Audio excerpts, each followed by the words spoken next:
Back at it again with the Mobius Dickus, chapter 29, Enter Ahab, to him Stubb.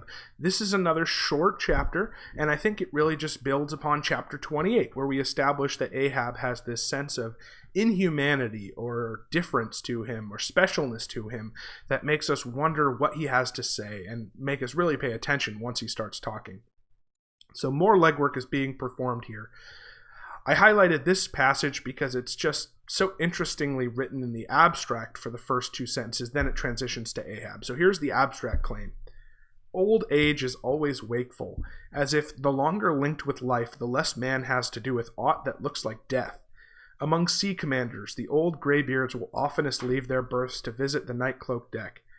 You know, I'm not saying that Melville's reasoning is correct, but he is noticing something which naturally happens, which is that as people get older, they do wake up earlier. And it's just so classic Melville to be like, hey, here's this human phenomena which people observe. I'm just going to give it an explanation in 2 sentences.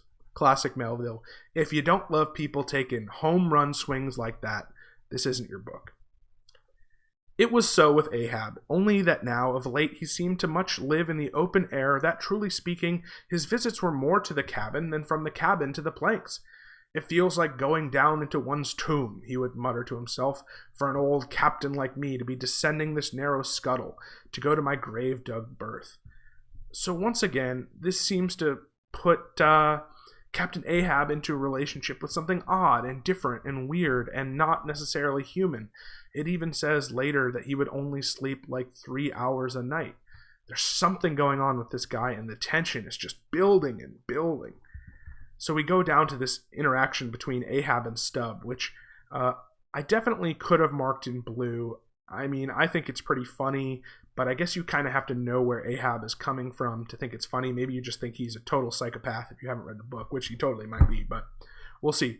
Am I a cannonball, Stubb, that thou wouldst wad me in that fashion? But go thy ways, I had forgot, below to thy nightly grave, where such as ye sleep between shrouds, to use ye to the filling one at last. Down, dog, and kennel. And Stubb says, I'm not used to be spoken to that way, sir, but I do but less than half like it. Avast. I will not tamely be called a dog, sir. Then be called 10 times a donkey and a mule and an ass, and be gone, or I'll clear the world of thee. As he said this, Ahab advanced upon him with such overbearing terrors in his aspect that Stubb involuntarily retreated. And now I want you to pay attention to Stubbs' dialogue here, because it again reinforces and emphasizes Ahab's separation and difference from normality. And, you know, we know Stubbs. Stubbs the guy who likes to keep it even keel. So he's kind of the perfect observer to take a look and see how not chill Ahab is.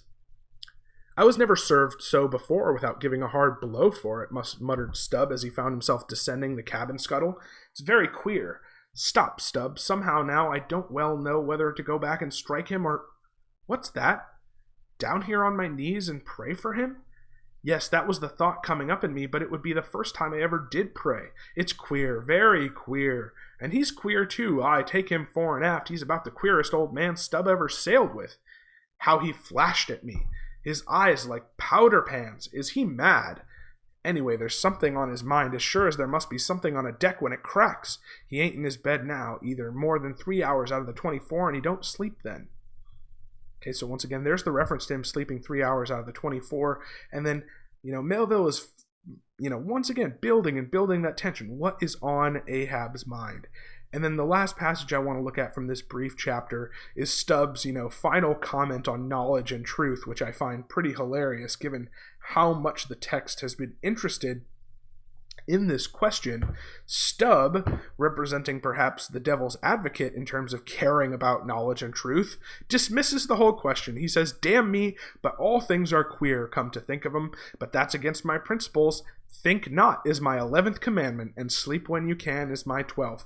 Boy, if there's ever been a line that Bellarmine students have ever related to personally, think not is my 11th commandment, and sleep when you can is my 12th. Now, of course, we know this doesn't represent Melville's true thoughts because we have so many more passages that are so interested in this question of the ambiguity of knowledge and truth. But, you know, if you're ever feeling overwhelmed by the book or you're ever tired at the end of a night, you know who to think about. Stubb and his 11th and 12th commandments. All right, guys, I will see you in chapter 30.